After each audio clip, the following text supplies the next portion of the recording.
Welcome everyone. My name is Lori Filippo. I'm the Assistant Director for Grad Recruitment. As mentioned, I'm going to go over a little bit about graduate admissions, and then I will pass it over to my colleagues to talk more about the Lee Business School. With that being said, the first thing we like to touch on is why go to grad school. By going to get your graduate and professional degree, it does help you stand out from the crowd. Only about 14% actually hold graduate and professional degrees. So having that graduate and professional degree does give you those skills that employers are looking for when you are going for your career. So having things like leadership, that research experience, communication, and much more. So why are students going to grad school at UNLV?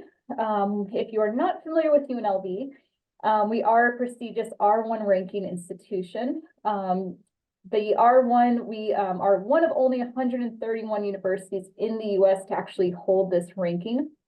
At UNLV, we do have over 175 graduate degree and certificate programs, and this includes more than 40 doctoral and professional programs. So some of the other rankings that you'll see is that we are the second most diverse university in the country. We do rank top 10 in social mobility, and we're one of only 119 universities to have the community engagement classification. And as you'll hear from the Lee Business School a little bit later, on top of being an R1, being a regionally accredited institution, a lot of our programs, they do hold their own national rankings and accreditation. So while a grad student at UNLV, you are going to learn from nationally and internationally recognized faculty. You'll do a lot of community involvement. You'll be able to partner and intern with local employers. You'll get to work in labs, research centers, libraries, and much more. Now, our students are very non-traditional, so we want to make sure that we are really catering to everyone. You do get to enroll in afternoon, evening classes. We have hybrid classes. We even have fully online programs. At UNLV, we want to make sure that you do get a full experience with us. So one of those ways is offering graduate assistantships to students, which we will talk about in just a few slides. And then, of course, you get to form those relationships with your faculty and classmates. So UNLV, we were founded in 1957.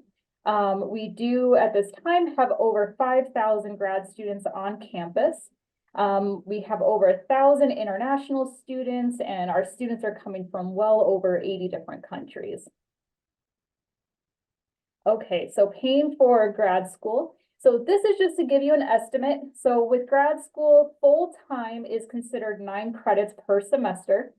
So to give you an idea of what the annual tuition and fees will be for a full-time student, so if you went the fall and spring and took 9 credits each semester, you'd be looking at around a little over $7,000 for in-state, or for out-of-state, a little over $24,000. Again, this is just an estimate for the annual tuition and fees if you were going full-time. Now, we do want to help out any way we can, of course, with those tuition and fees. So these are just a few ways. The number one, of course, is the graduate assistantships. So we have over 1,000 GAs on campus. They are working in non-academic areas and academic areas on campus. So typically they're working about 20 hours a week. They could be research GAs, teaching GAs, even administrative GAs. But what it covers is they will cover the full tuition up to 9 credits. If you are out of state, it will waive the out-of-state tuition. So you will be treated as an in-state student while you're a GA. On top of the tuition being covered, you will also receive a stipend, just depending on the type of GA that you are. This will be between typically $17,000 and $22,000. And then on top of that, they also give registration fee reductions and health insurance. So if you are a GA at UNLV and you need to use UNLV's health insurance, the GA will pay for that health insurance. Now, one thing I like to note is that if you are not a GA and you enroll in 9 or more credits, keep in mind that the health insurance will automatically get added onto your tuition. Now, if you have your own health insurance, maybe through family, you have your own through work, whatever the case may be, and you do not need to use UNLV's health insurance, you can always waive out of ours. So just when you are enrolling in your courses, make sure to look at your tuition and fees. And if you notice health insurance is on there and you don't need it, fill out our waiver so we can get that off your account. And then they do offer summer tuition benefits as of right now. Typically, they are paying tuition for one course for the summer. So definitely look into some GAs. Once you submit your application is when you can start applying for those graduate assistantships. On top of the GAs, we also have 5.7 million in awards that are offered. This is through scholarships, fellowships, awards, really all throughout the campus. Even some departments will have their own awards or ways that you can receive funding. So definitely stay in contact with your department. Make sure you're checking out your Rebel email, and that way you can stay in the loop of any kind of funding opportunities available for you. Now, if you're not familiar with Nevada, we do have affordable living and tuition. So we do have varied residency options really all throughout. We have upperclassmen housing right on the campus and even less than a mile outside of the UNLV campus. Or really outside in the valley, there's all different types of residency options. In Nevada, there is no state income tax, but you definitely get to take advantage of all the discounts, tickets, and entertainment. Okay. So speaking about having the experience at UNLV, when you do become a student with us, you're automatically part of what's called the Graduate and Professional Student Association, or the GPSA. The GPSA, they really cater to grad students, trying to really help you out and again, giving you that full service and experience while you're going through your degree. So they do offer free certificates, career support, training, and they have places like this image available to just grad students. So once you go into this location, which this one is located on the second floor of our library, you can have access to all the whiteboards, technology, any of the space that you may need if you're doing maybe a project with your group and you need more of a private spot. This is all just for grad students. On top of that, they also have the Grad Academy. They also offer free professional career support. Again, really trying to help you for that career after you graduate from your program. So this is a list of just some of the free resources they have available to students. So maybe while you're going for that business degree, if you want to do a little bit more mentorship or research, you can be getting these certifications on top of that degree absolutely for free. So it's making you that much more marketable and sought after from the employers when you're out in your career field.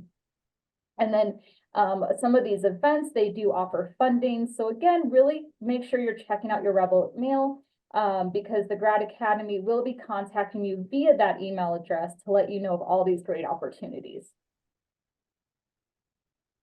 Okay. So applying to be a UNLV grad student. So once you are ready to apply, you will submit your application right online, either through the Grad Rebel Gateway or the centralized application service. Either portal, you'll go ahead and upload your documents right to your application.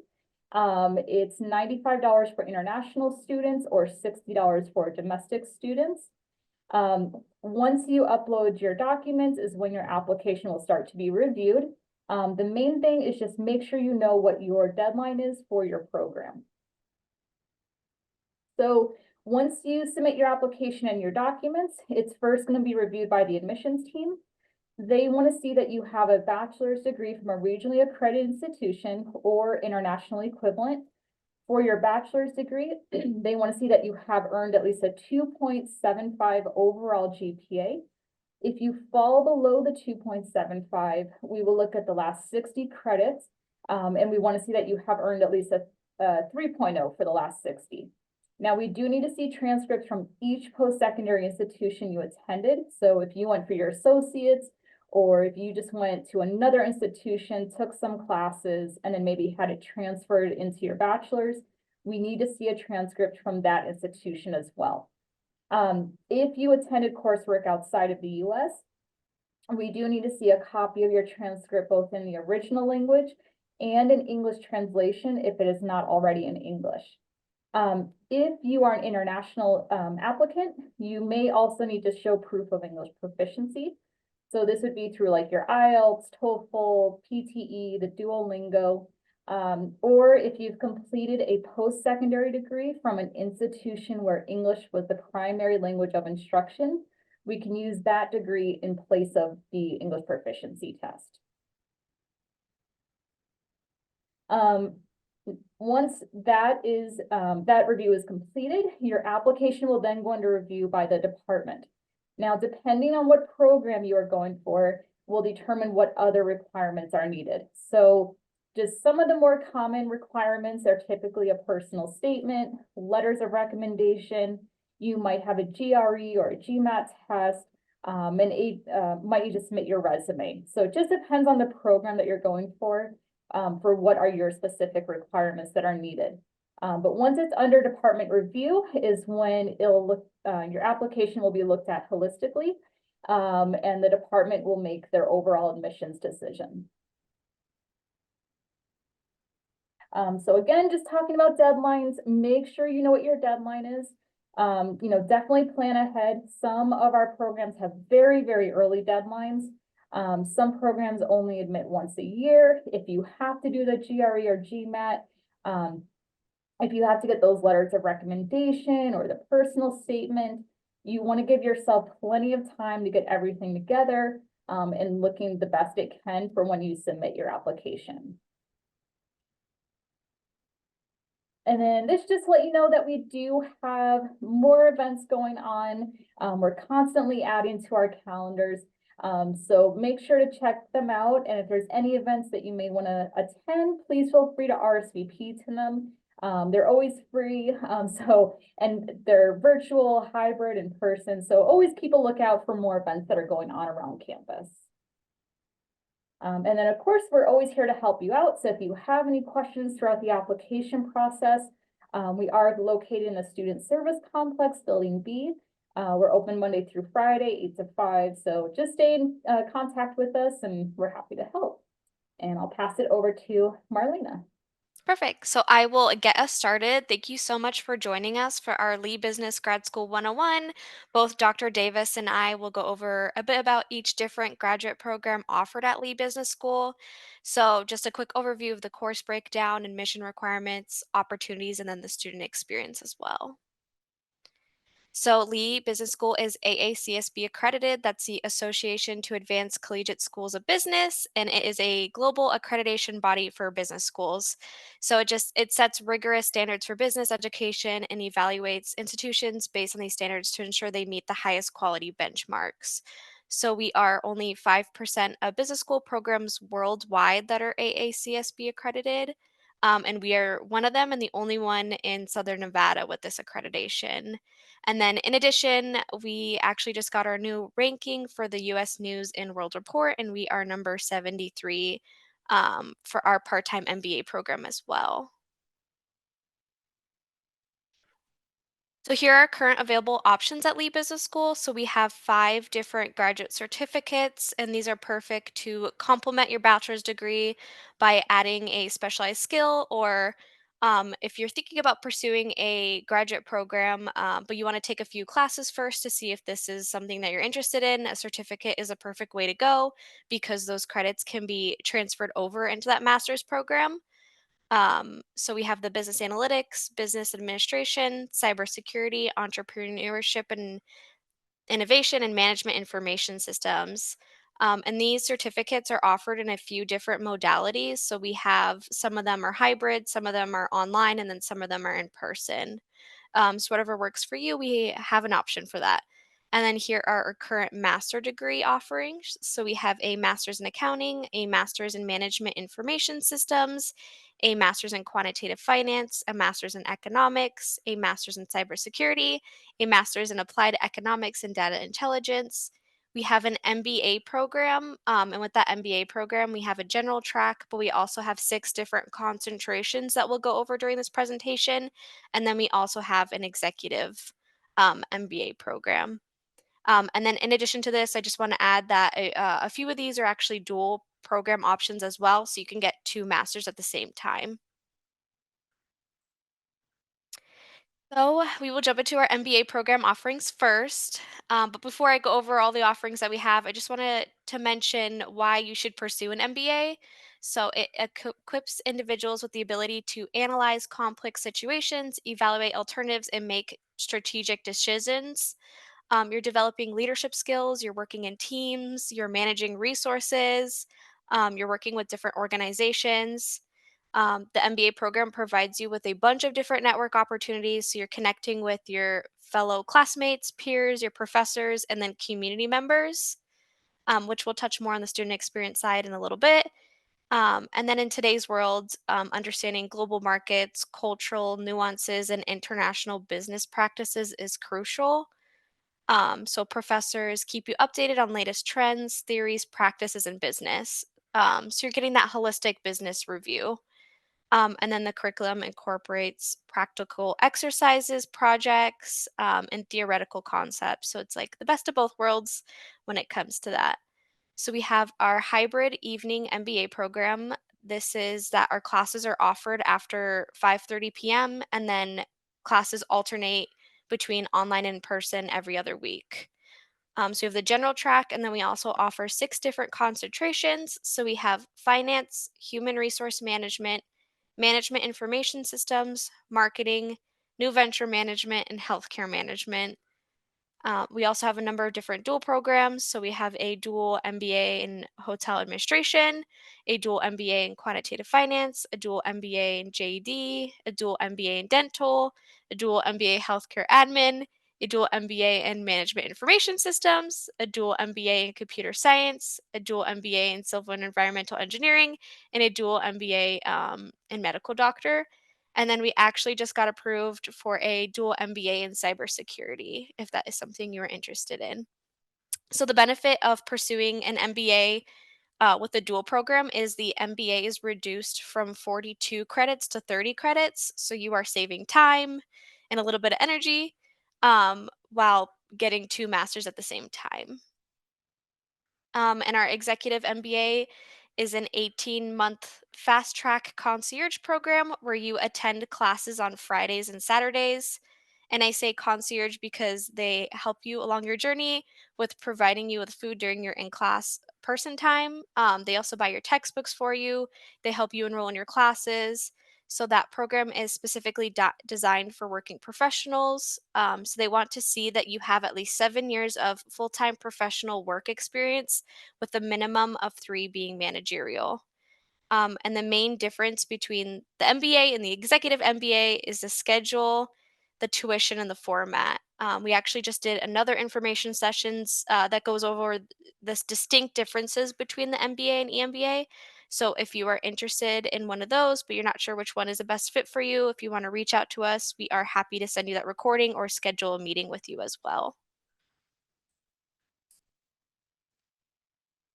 So, our master's in accounting provides professional preparation for students wishing to pursue careers in advanced taxation, public accounting, managerial or corporate accounting, and government. So, our MSA program is unique in that it's a build your own journey program because you have a lot of flexibility when it comes to enrolling in courses. The capstone specifically, you have 3 different options for classes. I will say also, if you're studying for the CPA, this program really helps you prepare for that. Most students finish the program within 1 to 2 years for this one. If you have an accounting background, it's 30 credits. If you do not, don't worry, you could still do this program. It just requires a few additional classes, so that bumps it up to 45 credits.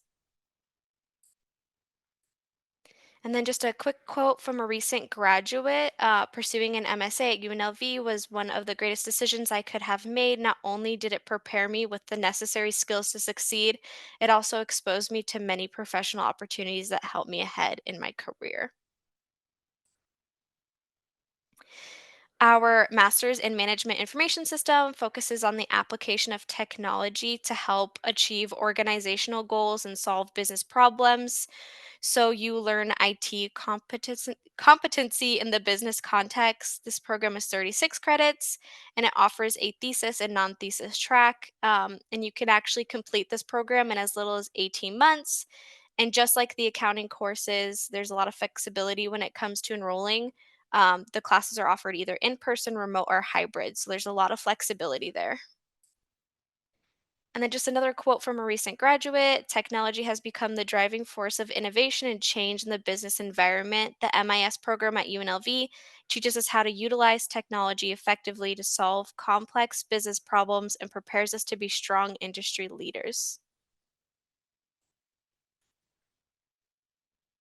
Our master's in quantitative finance provides advanced education and training on core finance knowledge and skills, emphasis on quantitative methods in finance and new finance technology. So, this program has some amazing internship and job prospects after graduating. The average salary for this specific program I know is around 62 to 135K per year with additional 33,000 in bonuses each year. So the graduate coordinator has a bunch of opportunities for students to do internships while in this program, and it is 10 courses, uh, 30 credits. We also do offer an MBA with a Master's in Science and Quantitative Finance dual program that is 18 courses, so 54 credits. And then just some quick highlights about this program specifically. Cutting edge, affordable, and could be completed in 12 months. You obtain knowledge in finance, advanced statistical and econometric skills. You can manipulate and analyze large financial data sets. This is a STEM designated program. It prepares students for obtaining the Chartered Financial Analyst CFA designation. And we have a ton of different research, active faculty, so that helps you along your journey. If you are interested in, exploring a topic specifically, they can help you there. And then you can learn how to manage investments in the student investment portfolio. And then another quote: joining the MSQF program was a catalyst that propelled my career forward at a remarkable rate. Job opportunities immediately became available, and the skill sets I developed during the program gave me the confidence and capacity to overcome any and all challenges. We have a master's in economics and a master's in applied economics and data intelligence. Our master's in economics is 10 courses, 30 credits, and our master's in applied economics and data intelligence is 12 courses, 36 credits. The difference between the two being that the master's in applied economics and data intelligence, you also take courses in that management information systems area. So we just wanted to quickly go over the difference between these two. So with the MA in economics, you're gaining unique insight by conducting analysis grounded in fundamental econometric theory. Um, you're learning skills that are in high demand in private and public sectors, and then you're engaging in research addressing important social, public policy, and business related issues. The Master in Applied Economics and Data Intelligence program combines skills in programming and data gathering and management with skills in theory, reasoning, and statistical analysis. So you're preparing for careers that require numerical, analytical, and solving skills. You're learning and employing techniques of data analysis to inform business strategy. You're analyzing data with advanced statistical techniques. So you're applying more program and computing software in this specific master's versus the other one. This one is more IT related, I would say. And then just two quotes from each of the programs. So I chose to pursue an MA in economics because it was a versatile degree that teaches you how to generate research and projects that create value in a world where value is subjective. The skills I've gained for this program have turned out to be very lucrative.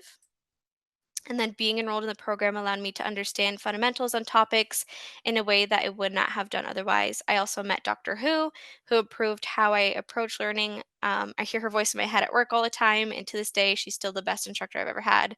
And Dr. Who is the graduate coordinator for the Master of Science in Management Information Systems, and also this MS Applied Economics and Data Intelligence program. And I will say we also did an information on this where we deep dived into both of these degrees. So if you're interested in that, we also have more information as well. And then our master's in cybersecurity, it is an interdisciplinary program that we do with Lee Business School and also with the Howard Hughes College of Engineering. It aims at equipping students with the expertise to evaluate computer network and information security needs of organizations, assessing cybersecurity risk management policies. So you learn through both technical and managerial aspects of cybersecurity. So you possess the skills to address evolving threats and safeguard critical resources and assets effectively. So I think this is a popular topic right now because cybersecurity is happening everywhere.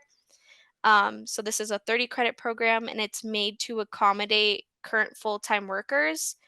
So there's a lot of flexibility when it comes to classes as well. And the dual MIS and cyber degree can actually be completed completely online.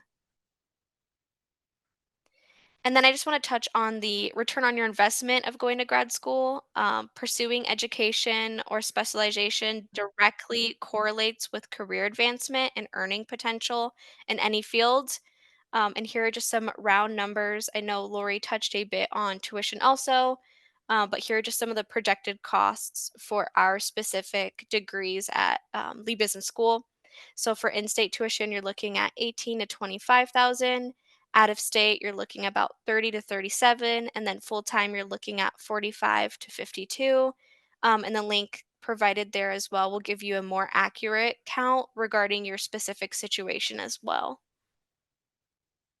And I will pass it along to Dr. Davis to talk about the student experience side.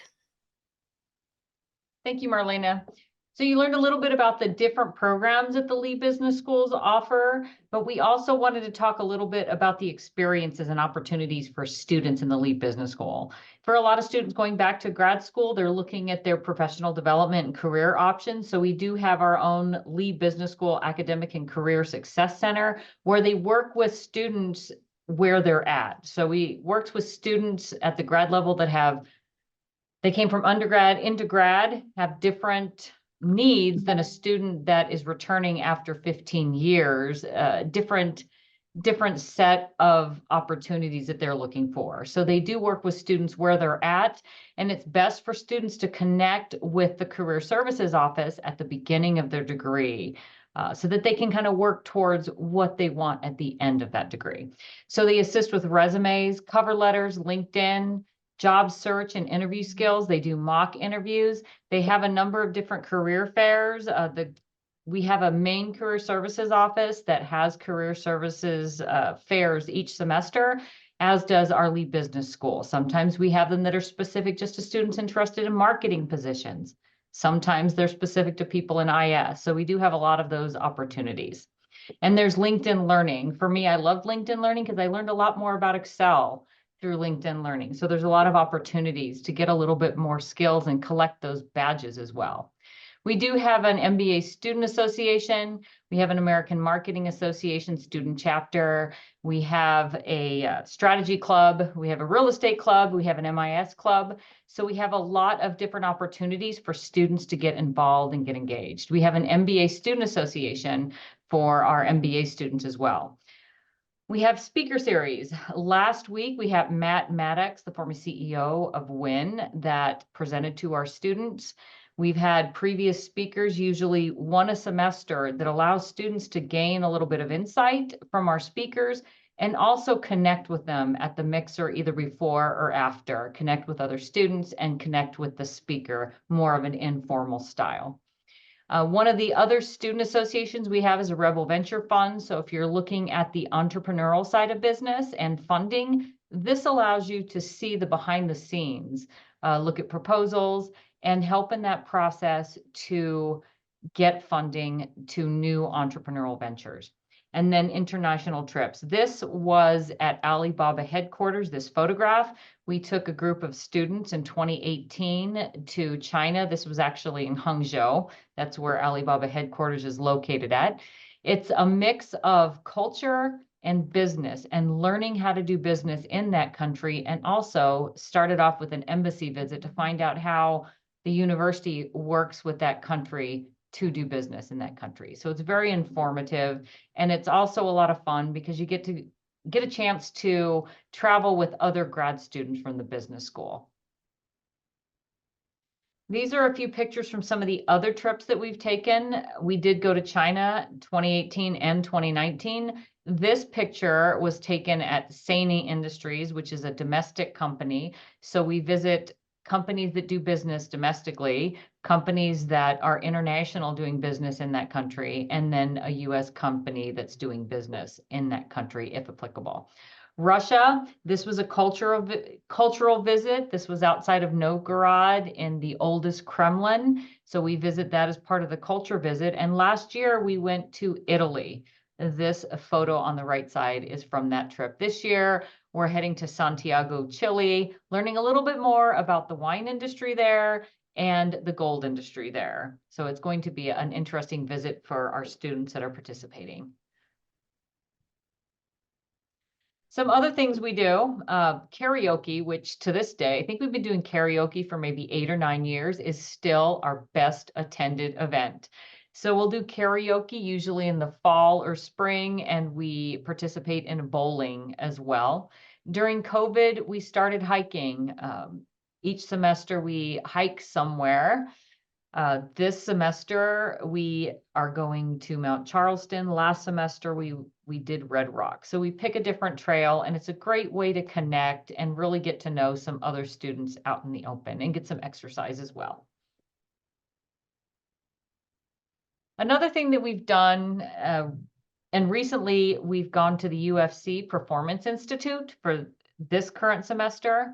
Great visit. We learned a lot about what they do, how they work with the athletes and their business model. Is very fascinating. We've been to the City National Arena, home of the Golden Knights. We've been to T-Mobile Arena, where the Golden Knights play, and looked at that sustainable facility and how they're able to turn like a concert on a Thursday night to a Golden Knights game the next day. So it's really interesting to see how all of those nuts and bolts work together.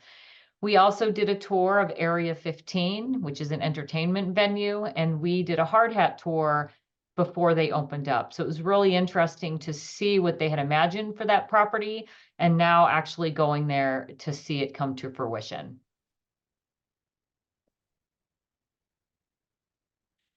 We've been to the VA hospital to find out a little bit more about how a VA hospital differs, the VA hospital system as well, differs from a private for-profit hospital. Find out a little bit more about job opportunities they have for a variety of different degrees and disciplines. President's Innovations Challenge provides opportunities for students to take an idea as a group and move that forward and present. And those students that present, some of them, I think there's top 6 teams, they will compete for scholarship funds and funding to take that idea and move it forward. So this happens every year. This year's the 3rd annual President's Innovations Challenge that happened this week. Blackfire Innovation is an entrepreneurial hub with UNLV. It's part of UNLV and the Office of Economic Development that work with entrepreneurs on new ideas. They also have a program for students, Rebel Forge, where students can take their ideas and work with individuals to, again, move that idea forward. So there's a lot of different support and opportunities for students, no matter what they're looking to get into. If you're interested in finding a little bit more about the student testimonials, again, this presentation will be sent to you after the session. You can look at several of the different students in different programs and get a little bit more about their experiences at the Lee Business School. So the application process. The application process will differ a little bit depending on what program you decide to pursue. The one thing that is in common is that you apply through the Grad Rebel Gateway through the graduate college. The application deadlines also vary, so it depends. Some programs will only admit you once a year in the fall, like the Quant Finance only admits in the fall. MBA admits fall, spring, or summer. So this detailed information about the deadlines for each program can be found on our website, or you can reach out to us and we'll be able to give you a little bit more information about the application deadlines and process for the particular program that you're interested in pursuing. And this varies as well, depending on the program, but this gives you a snapshot of what you could be asked. All students have to provide transcripts. They need to make sure you have a valid bachelor's degree to go on to the master's or graduate degree program. Copy of your resume. I know that's really important in the MBA program. Statement of purpose, looking at why you're pursuing that degree and what you plan to do with it and what skills you're bringing forward and how really why you're going back to grad school. For me, when I went back for my PhD, besides having to take the GRE test, this took me a lot of time to really think about why I was going back to grad school. And I'm so glad I did that process because you're investing a lot of time and money to go back to grad school. So that really helps you kind of hone in why you're going to grad school. Letters of recommendation, typically 2 of them, they can be academic or professional. So if you've been out of school for a few years, professional would probably make more sense. If you've been in school and don't have as much work experience, maybe 2 academic letters. You could do 1 of each, whatever works. Entrance exam depends on the program, GMAT or GRE. And then international students will have additional requirements. And those will be something that's determined by the graduate school. It's not by the individual department, like the MBA or Quant Finance department. So that's something that the graduate college does work with students on. So a little bit about the GMAT and GRE. This is the part of the application process we get the most questions about and causes the most stress for students as well. So the GMAT and GRE have recently been changed as of the beginning of 2024. They've made both of these tests more streamlined and shorter. And I think it's been helpful for students to have those streamlined. So the graduate college looks at GPA. For most of the graduate programs, we're looking at a 3.0 for full admission. If you're a little bit below that, we can consider you for provisional admission once we review everything else in your packet. GMAT and GRE, again, is case-by-case basis, depending on the program. You can register for the GRE at this site. Again, one thing, whether you're going to take the GMAT or going to take the GRE, you'll want to give yourself plenty of time to study because it is a stressful part of the application process. But I want to share my experience going back to the PhD program.